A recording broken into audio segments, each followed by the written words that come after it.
Ces derniers temps, les films de Jack Black n'ont pas vraiment fait mouche. Borderlands a été mal reçu, le trailer de Minecraft a suffi apparemment pour dire que le film va être pourri, un AV, c'est gravé dans la pierre, c'est déjà décidé.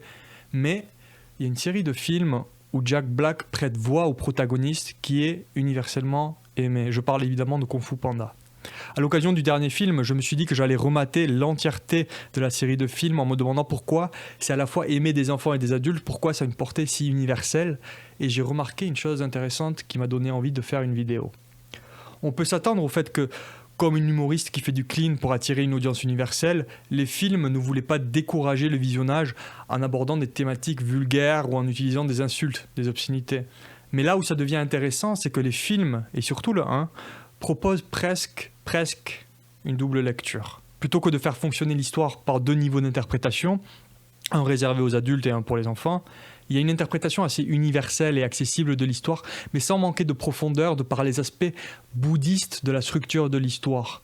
Joseph Campbell a indexé les étapes les plus communes d'histoire mythologique pour proposer des idées de structure, et si l'on suit ces concepts, on peut noter à quel point Kung Fu Panda est réfléchi. C'est une histoire très simple, avec un héros et un méchant, les étapes d'une histoire classique, presque cliché, mais complètement réinventée et mise à l'envers par le fait que c'est une interprétation bouddhiste de toutes ces étapes et mécaniques. Dans le 1, c'est de peur de la réalisation d'un rêve prémonitoire que la tortue envoie une espèce de pigeon voyageur pour prendre les devants et prévenir l'échappée de Tai Lung par un coup proactif.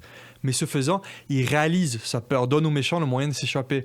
Comme un piège à doigts chinois, il suffisait de rester immobile, mais la panique le mène à prendre des décisions contre-productives, le mène à choisir l'action et mettre en mouvement un processus qui se retourne contre lui.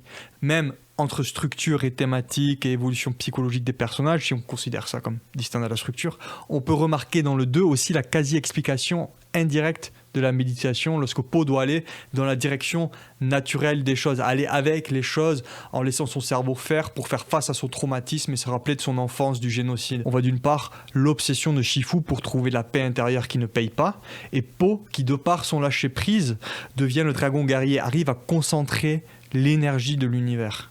Au final, je pense qu'une des forces des films Kung Fu Panda est de garder les choses simples pour aller dans la profondeur, ce qui fait que ça plaît aussi à un public plus adulte.